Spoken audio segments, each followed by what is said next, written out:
کہ جب خدا کے بارے میں آپ کے سامنے کوئی بات لائی جائے تو آپ بجائے کہ دیانتداری سے اس کو سنیں، علمی اور عقلی بنیاد پہ اس کو جانچیں، سمجھ آتی ٹھیک ہے، نہیں سمجھ آتی رد کریں، لیکن محض اس بات پہ رد کر دینا اس کو یا سننے کے لیے تیار نہ ہونا کہ ہمارے بڑے غلط کیسے ہو سکتے ہیں، یا آپ کی جذباتی کسی کانسیپٹ سے فیلیشن ہے اور آپ اندھے ہو چکے ہیں اس میں اور اس کے لیے آپ سننے کے لیے تیار نہیں، خدا کے یہاں جرم ہے۔ اس کی چند میں مثالیں دینا چاہتا ہوں آپ کو احساس دلانے کے لیے کہ یہ رویہ خدا کے میسج کے متعلق ایک جرم ہے۔ کسی نے سورہ لہب پڑھی ہے؟ تبت یدا ابی لہب وتب ما اغنی عنہ مالہ وما کسب۔ وہ کیوں آئی تھی؟ وہ اس لیے آئی تھی کہ اللہ تعالیٰ کے آخری رسول اور نبی صلی اللہ علیہ وسلم جب اپنی قوم کو انہوں نے بلایا، انہوں نے کہا کہ بڑا مشہور واقعہ ہے کہ اگر میں کہوں کہ اس پہاڑ کے پیچھے ایک فوج ہے جو مکے پہ حملہ آور ہونے لگی، کیا میرے یقین کرو گے؟ تو آگے سے ساروں نے جواب دیا کہ بالکل، آپ کو ہم نے صادق اور امین پایا، you been a very honest man and we'll believe you. He said کہ then will you believe me کہ there is a God؟ اور ایک بہت بڑا دن آنے والا جواب دے گا جب سب انسان اس کے سامنے پیش ہوں گے، and there is only one God۔ سب سے پہلے ایک شخص تھا ابو لہب، نام سنا ہوگا آپ نے۔ اس نے اٹھ کے کہا کہ who are you to tell us کہ our ancestors were wrong؟ اس کے اوپر یہ صورت آئی کہ خدا نے کہا کہ curse be on two hands of ابو لہب۔ اقربا پروری تھی۔ مشرکین مکہ کا جرم کیا تھا؟ اقربا پروری، کہ اپنی عقل کو معزول کر کے انہوں نے کہا نہیں، یہی بت ہیں، ہم انہی کی پوجا کریں گے۔ کیوں؟ کیونکہ ہمارے اینسسٹرز کرتے تھے۔ یہی تھا نا جرم۔ بنی اسرائیل کا کیا جرم ہے جو یہود ہیں ہمارے دنیا کے اندر؟ عقلی اور علمی بنیاد کو وہ سائڈ پہ رکھ کے جذبات اور اقربا پروری کی بنیاد پہ حق کو جھٹلا رہے ہیں، سننے کے لیے تیار نہیں ہے۔ اور let me final thoughts, let me assure you, یہی مسئلہ جو خدا کے ہاں جرم ٹھہرا آج ہماری مسلم امت کے ساتھ ہے۔ اور یہ میں نہیں کہہ رہا، یہ حضور اکرم صلی اللہ علیہ وسلم کے الفاظ ہیں۔ آپ گوگل پہ اس حدیث کو دیکھ لیں، مسلم میں اور صحیح حدیث ہے۔ I'm not at the Zakir Naik level right now to quote you chapter number this, verse number this. Someday I hope I would be. But بخاری کی صحیح حدیث ہے کہ میری امت will follow those before you، یعنی کہ صحابہ سے کہا، ابن سعید سے روایت ہے کہ you will follow the ways of those ummats before you۔ تو آگے سے صحابہ نے پوچھا یا رسول اللہ do you mean the Christians and the Jews؟ تو انہوں نے فرمایا who else؟ کہ جس طرح انہوں نے ٹریڈیشنلزم، اقربا پروری سے مغلوب ہو کے، جذباتیات سے مغلوب ہو کے خدا کے بارے میں ہر بات کو یا تو جھٹلا دیا یا اس کو سننے کے لیے تیار نہیں ہوئے، وہی عالم آج آخری زمانے میں، آئی بلیو دس از آخر الزمان، یہ ون آف دا، یہ آخری زمانہ چل رہا ہے۔ شاید دنیا پر 200-400 سال ہی بچ گئے ہیں جو ہماری حرکتیں ہیں، لیکن ہمارے ساتھ بھی اس وقت ایگزیکٹلی یہی مسئلہ ہے۔ ہمارے سارے مسائل کی جڑ یہ ہے کہ ہمارا مذہبی طبقہ ان دو کینسرز میں کہتا ہوں ان کا شکار ہے، جس کی وجہ سے لوگ ڈرتے ہیں، سہم جاتے ہیں۔ یہ بات کر دی وہ ٹھوک دے گا، یہ بات کر دی وہ مار دے گا۔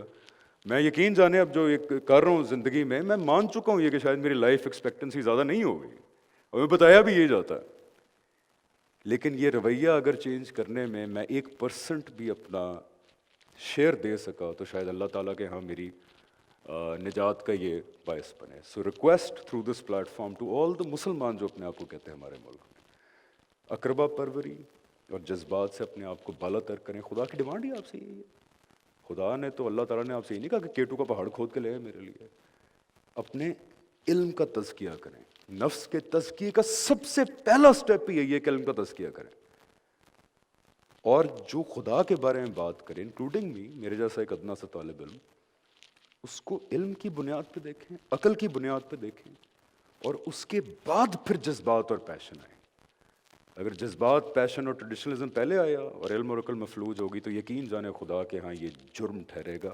میں نہیں کہہ رہا، قرآن، سنت اور حدیث بھری پڑی ہے اس بات سے۔ تھینک یو سو مچ۔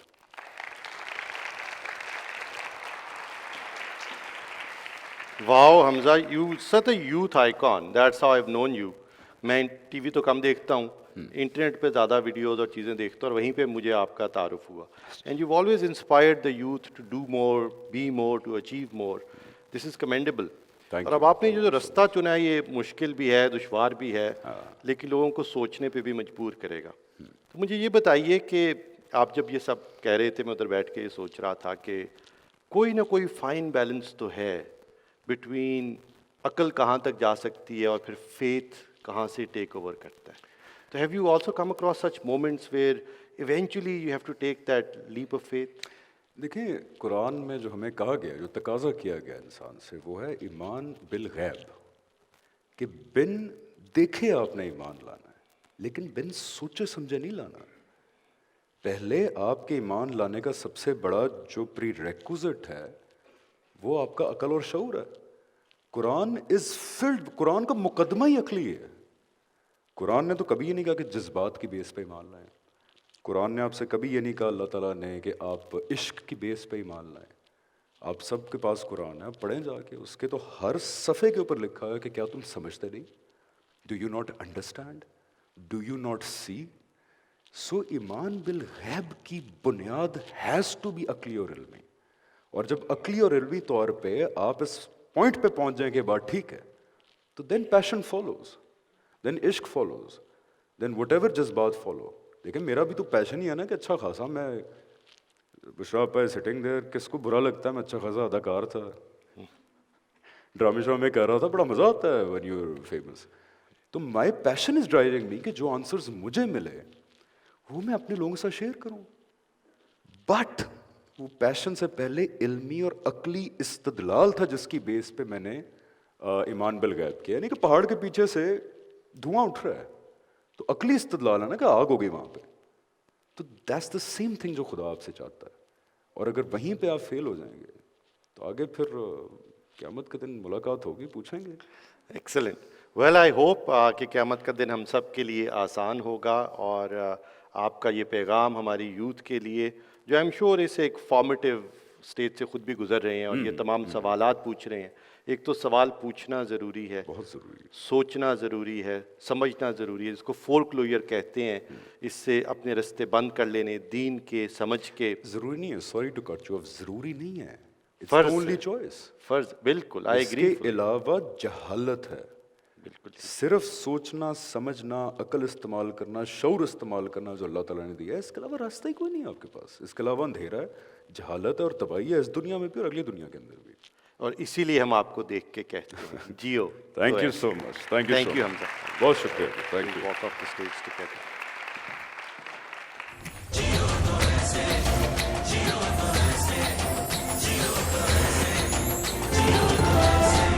دہشت گردی کی جنگ میں جہاں پاک افواج نے دہشت گردوں کے ٹھکانے ختم کیے، وہاں شہروں میں ہماری جان و مال کی حفاظت پاکستان پولیس نے کی. پولیس کی نوکری آسان نہیں. وسائل کی کمی، سیاسی دباؤ اور ڈیوٹی کے اوقات سبھی مشکلات کا سبب بنتے ہیں. لیکن پھر بھی ہم اس معاشرے میں شاید پولیس کو وہ عزت نہیں دیتے جس کی وہ حقدار ہے. لیکن ہماری آج کی مہمان A S P Amna Baig police کی نوجوان افسر ہیں اور پولیس کی وردی پہ فخر کرتی ہیں، اور ہم انہیں دیکھ کر کہتے ہیں جیو تو ایسے. Thank you.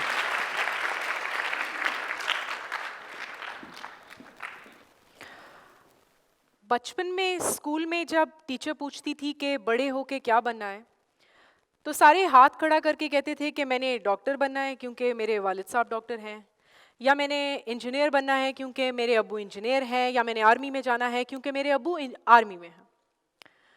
کوئی اپنی مدرز کا ذکر نہیں کرتا تھا، because mothers as role models شاید ہوتی ہی نہیں تھی، یا اگر ہوتی تھیں تو بہت کم ہوتی تھی. I wanted it a bit differently for my child. میں یہ سوچتی تھی کہ جب میری بیٹی ہوگی اور وہ بڑی ہو رہی ہوگی اور اس سے کوئی پوچھے گا کہ تم نے کیا کرنا ہے تو وہ بولے گی میں نے وہ کرنا ہے جو میری امی کرتی ہیں.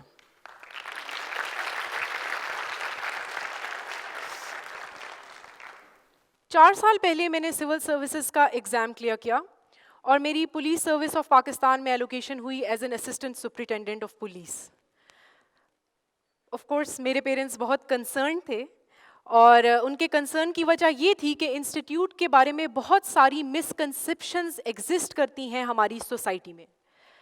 ان کا کیا کہنا، میں تھوڑی سی خود بھی جو تھی کنفیوز تھی، بہت ساری چیزیں مجھے پتہ ہی نہیں تھی. آئی ریمبر کہ میں پہلی دفعہ پولیس اسٹیشن اپنا CSS ایگزام پاس کرنے کے 1 سال بعد اپنی ٹریننگ کے دوران گئی تھی. ایسا کیوں تھا؟ ایسا اس وجہ سے تھا کہ اس پولیس اسٹیشن کے ساتھ ہم لوگوں نے ایک سٹگما اٹیچ کیا ہوا ہے. ہم سمجھتے ہیں کہ پولیس اسٹیشن جانا کوئی غلط بات ہے. انہی ساری مسکنسیپشنز کے بارے میں ایک ایک کر کے اسی پولیس ڈپارٹمنٹ نے مجھے بہت ساری پازیٹیوز دی. اپنی ٹریننگ کے دوران پہلی دفعہ میں نے ایک خواتین پولیس آفیسرز میں سے ایک کو ایک دستہ کمانڈ کرتے دیکھا اپنی نیشنل پولیس اکیڈمی میں. اور نہ صرف ایک دستہ کمانڈ کرتے دیکھا, میری سینئر پولیس آفیسرز میں سے میں نے فیمیلز کو پنجاب جیسے ڈیفیکلٹ پروونس میں ڈسٹرکٹس کمانڈ کرتے دیکھا. ایسا ہی نہیں تھا, میں وہ لکی بیچ میں سے تھی جہاں کی ایک میرے بیچ کی ٹاپر یعنی کہ سورڈ آف آنر بھی جو تھی وہ ایک خاتون پولیس آفیسر تھی.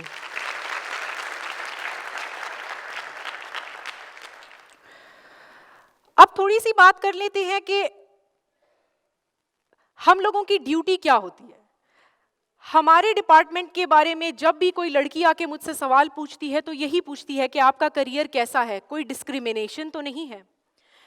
I can proudly tell you which was a surprise for me کہ مجھے فیلڈ میں 2 سال ہو چکے ہیں اور آج تک اپنے نہ سینئر سے نہ جونیئر سے مجھے کسی قسم کی کوئی ڈسکریمنیشن فیس ہوئی ہے اپنی جاب کے بارے میں. نہ صرف یہ, انفیکٹ میرے سینئرز نے ہمیشہ مجھے کہا ہے کہ تم میل کاؤنٹر پارٹ سے زیادہ کمپیٹنٹ ہو. جہاں کام اچھا کیا ہے وہاں پہ ہمیں شاباش بھی اسی طرح سے ملی ہے اور جہاں کام غلط کیا ہے وہاں پہ ہمیں ڈانٹ بھی اسی طرح سے ملی ہے. جب 18 گھنٹے ہمارا جوان محرم کے جلوسوں میں ڈیوٹیوں پہ کھڑا ہوتا ہے تو میں اور میری فیمیل آفیسرز ان کے ساتھ کھڑی ہوتی ہیں. ہم میں سے کوئی بھی شائع نہیں ہے ہارڈ ورک سے, اور اس کمپیٹنس کو ہمارے اسی پولیس ڈپارٹمنٹ نے بہت پازیٹیولی انکریج کر کے آگے ہمیں بڑھنے کی دعوت دی ہے.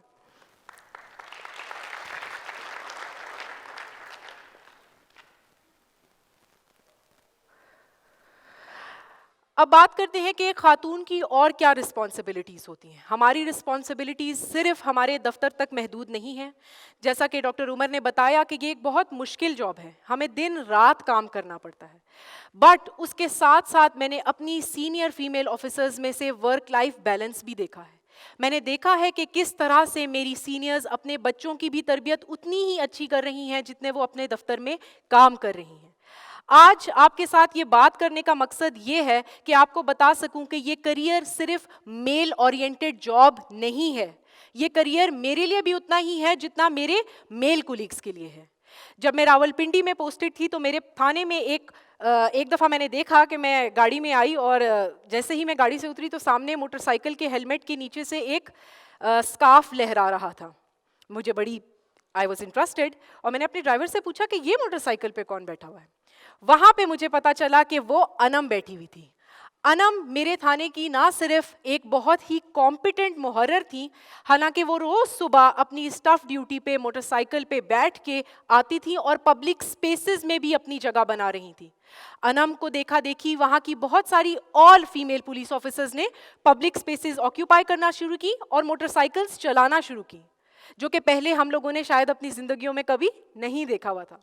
اب بات کرتے ہیں کہ پولیس میں خواتین کی ضرورت ہی کیوں ہے. Why is there a need for female officers in this department? ہمارے ملک کی آلموسٹ آدھی آبادی جو ہے وہ خواتین ہیں. 10 کروڑ ہم میں سے لوگ خواتین ہیں, جبکہ پولیس سروس میں اس وقت صرف 1.6% جو ہے ٹوٹل فورس جو ہے وہ خواتین پہ منحصر ہے. ہوتا یہ ہے کہ جب کوئی خاتون سمجھتی ہے کہ اس کے ساتھ کوئی کرائم ہوا ہے تو وہ نہیں آتی پولیس اسٹیشن, وہ اپنے آپ کو کمفرٹیبل نہیں سمجھتی پولیس اسٹیشن آنے میں. جب تک وہاں پر کوئی ایک فیمیل آفیسر نہیں ہوتی, ہمارے اپنے کلچر میں اس چیز کو اچھا نہیں سمجھا جاتا کہ ایک خاتون تھانے چلی گئی ہے. ہم یہاں پہ وہ اسٹیریوٹائپس بریک کرنا چاہتے ہیں. ہم بتانا چاہتے ہیں, جب میرے پاس آتی ہیں خاتون اور وہ آ کے مجھے اپنا کوئی مسئلہ بتاتی ہیں خواتین, تو وہ ہمیشہ یہ کہتی ہیں کہ شاید میں نہ آتی اگر مجھے نہ پتا ہوتا یہاں ایک میڈم بیٹھی ہوئی ہیں. آپ لوگوں سے بات کر کے آپ کو یہی بتانا چاہتے ہیں کہ اس کریئر میں آپ سب کی بہت زیادہ ضرورت ہے. یہ ہم میں سے ہی لوگ ہیں جنہوں نے ان کی مدد کرنی ہے. جب میں گجرات میں تھی تو وہاں پہ مجھے اتفاق ہوا کہ میرے ایک شہید تھے، ان کے ایک شہید پولیس آفیسر تھے، ان کے 2 بچوں کے ساتھ تھوڑا سا ٹائم گزارنے کا ٹائم مجھے ملا. اس میں جب میں نے اس کے بیٹے سے پوچھا کہ بیٹا تم نے بڑے ہو کے کیا بننا ہے، تو اس نے بہت پراؤڈلی کہا کہ میں نے بڑے ہو کے ایک پولیس آفیسر بننا ہے اپنے ابو کی طرح. اور جب میں نے اس سے پوچھا کہ تمہاری بہن نے کیا بننا ہے بڑے ہو کے، تو وہ تھوڑا سا کنفیوز تھا. اس نے میری طرف دیکھا اور پھر اس نے اپنی بہن کی طرف دیکھا. اس نے کہا یہ بھی پولیس میں جائے گی. Some thing which was not possible before is now possible. لڑکیوں کو صرف یہ کہنا چاہتے ہیں کہ کسی بھی چیز کو یہ نہ سمجھے کہ ہمارے لیے ممکن نہیں ہے. ہمیشہ یہ سمجھیں کہ یہ میں کر سکتی ہوں کیونکہ میں لڑکی ہوں، یہ نہیں کہ میں نہیں کر سکتی کیونکہ میں لڑکی ہوں. Thank you.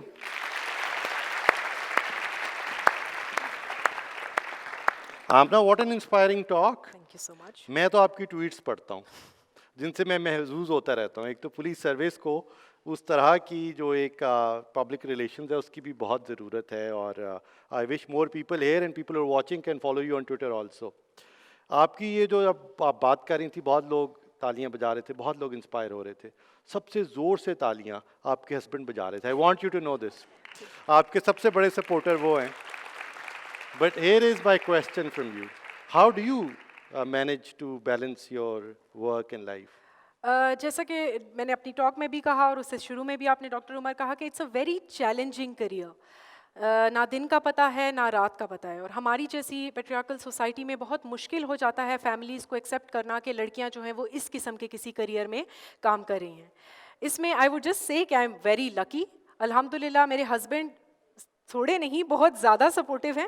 انفیکٹ وہ کہتے ہیں جب میں ان کو آ کے کہتی ہوں کہ آئی تھنک آج میری بس ہو گئی ہے، تو وہ کہتے ہیں کوئی بات نہیں، ہوتا رہے گا. اور نہ صرف میرے ہسبینڈ بلکہ میرے ان لاز بہت سپورٹیو ہیں. اور یہ میں چاہتی ہوں کہ اس طرح کی ساری فیملیز جو ہیں اسی طرح کا سپورٹ لڑکیوں کو دیں تاکہ وہ آگے بڑھ سکیں اور کمپیٹنٹ ہوں اپنی جاب میں. انشاءاللہ، and that's great to hair.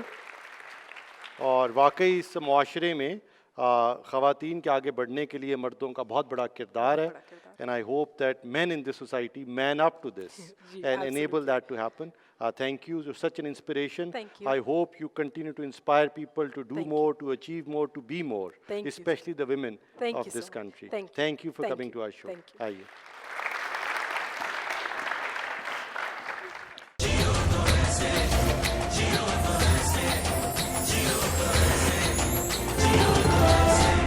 اگر آپ کسی دن گھر سے نکلیں اور سڑک کے کنارے کسی زخمی جانور کو دیکھیں تو کیا رکیں گے؟ اس کو سہارا دیں گے، اس کو گھر لے کر آئیں گے، اس کی دیکھ بھال کریں گے؟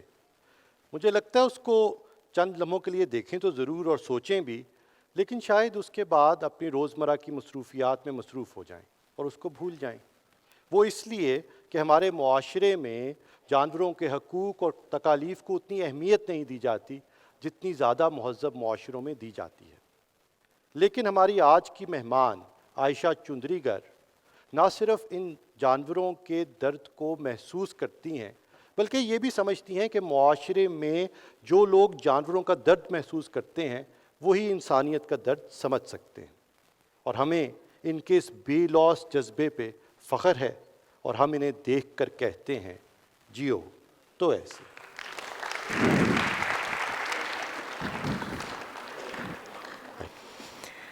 السلام علیکم ایوری بڈی. بچپن سے میرا دل ان کے ساتھ ہے جن کا کوئی خیال نہیں کرتا، جن کو کوئی دیکھتا نہیں ہے. میرا ہمیشہ یہ تھا کہ مجھے ان کے ساتھ کام کرنا ہے. میں جرنلسٹ تھی لنڈن میں، اب میں ایک ہیومنسٹک سائیکو تھراپسٹ ہوں. لیکن مجھے یہ کنٹینٹمنٹ نہیں ملی تھی کہ ایم آئی ڈوئنگ انف، یہ کافی ہے. تو میں نے 6 سال پہلے ایک ادارہ شروع کیا جس کا نام ہے ACF اینیمل ریسکیو. اس کا ویژن یہ ہے کہ جو بھی پاکستان کے سب سے neglected, ignored segment of society ہوتی ہے، مجھے ان کا خیال کرنا تھا، مجھے ان کو ایک آواز دینی تھی. اور جب آپ اس کے بارے میں سوچتے ہیں تو میرے دماغ میں پہلے چیز جو میرے دماغ میں آتی ہے از اینیملز، جانور. ان کو آواز دینا از ریئلی امپورٹنٹ.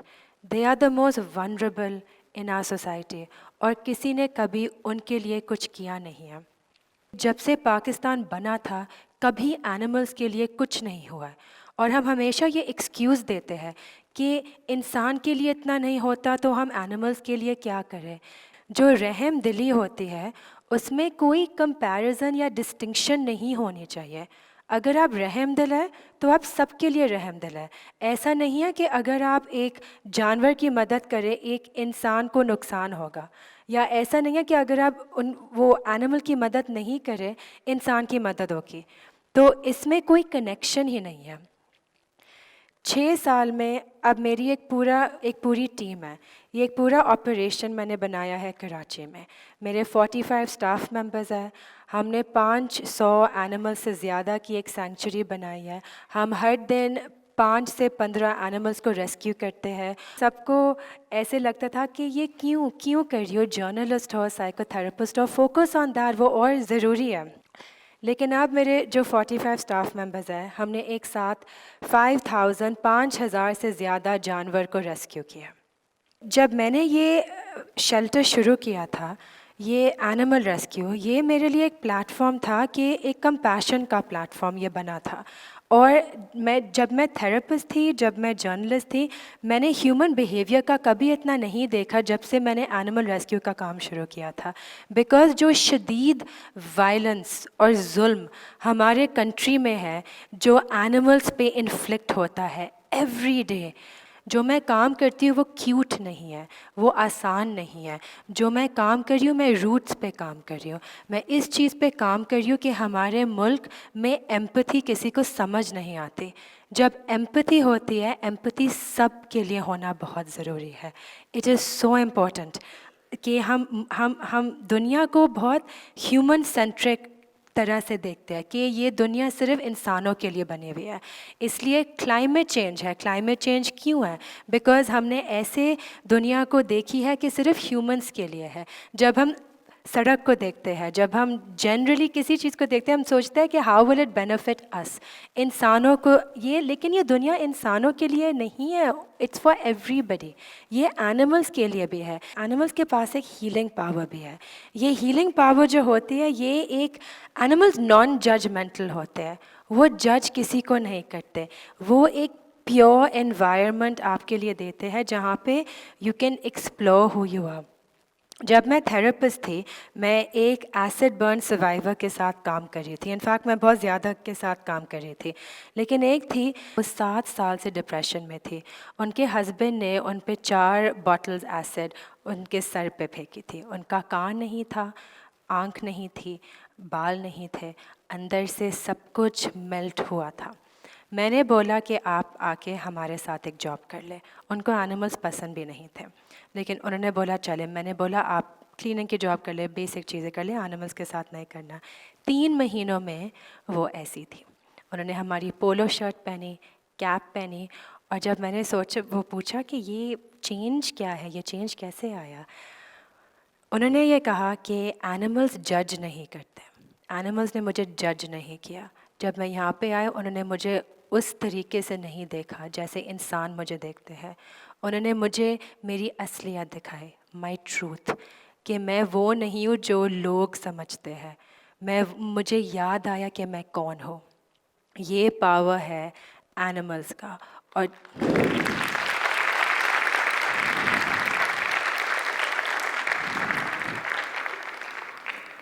جب ہم یہ ظلم دیکھتے ہیں جو روڈ پہ ہوتا ہے، اور بہت کم اس کی اویئرنیس ہے ہمارے ملک میں، ہم کو یہ دیکھنا چاہیے کہ وی آر بریڈنگ وائلنس، اور اگر اینیملز پہ وائلنس ہو، اینیملز پہ رکے گا نہیں، یہ زیادہ بڑھتا جائے گا۔ یہ سب کنیکٹڈ ہے ٹو ہیومن وائلنس۔ تو ہم کو ایک رحم دل پاکستان کی ضرورت ہے، اور میں اس پہ کام کر رہی ہوں۔ Thank you. عائشہ، بہت زبردست کام کیا آپ نے، اور ایسا کام جس کو نہ کسی نے آپ کو کرنے کو کہا، اور نہ اس معاشرے میں شاید اس کو اتنی اہمیت دی جاتی ہے۔ آج تک اپنے اس اینیملز کے، ان جانوروں کے دارالامان میں کتنے جانوروں کو پناہ دے چکی ہیں؟ ابھی تک 5,000۔ 5,000 جانوروں کو۔ اور اور مجھے یہ بتائیے کہ پاکستان میں کتنے جانور ہیں جن کو آپ کہتی ہیں جو سڑکوں پہ ہیں یا کام کرتے ہیں جانور، ان کی تعداد پاکستان بھر میں کیا ہے؟ لاکھوں میں تو ہے، لاکھوں آرام میں. سے جی. اور یہ ہم سب کی ذمہ داری ہے کہ ہم ان جانوروں کی درد کو محسوس کریں. اور جو عائشہ نے جو ایک بہت امپورٹنٹ بات کی وہ یہ کہ جانوروں کا جو درد محسوس کرتے ہیں وہی معاشرے انسانیت کا درد محسوس کرتے ہیں. اور اگر ہم چاہتے ہیں کہ پاکستان میں ایک رحم دل معاشرہ بنے، ہم ایک دوسرے کا خیال رکھیں، ایک دوسرے کے جذبات کا خیال رکھیں، ایک دوسرے کی دیکھ بھال کریں، ایک دوسرے کو برابری کا سلوک کریں، ایک دوسرے سے برابری کا سلوک کریں، تو ہمیں یہ چیز جانوروں سے محبت کر کے شروع کرنی پڑے گی. اور اسی کے لیے عائشہ ہمارے لیے ایک مشعل راہ ہیں. Ayesha, thank you so much for coming to this show and doing all of this. جو کہ بے زبان جانور ہیں جو آپ کا شکریہ بھی ادا نہیں کر سکتے، تو ان کے بہاف پر ہم سب آپ کا شکریہ ادا کرتے ہیں.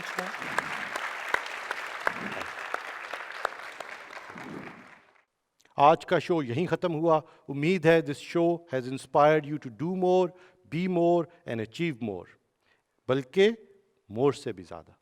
ٹیلینور پریزنٹس جیو تو ایسے.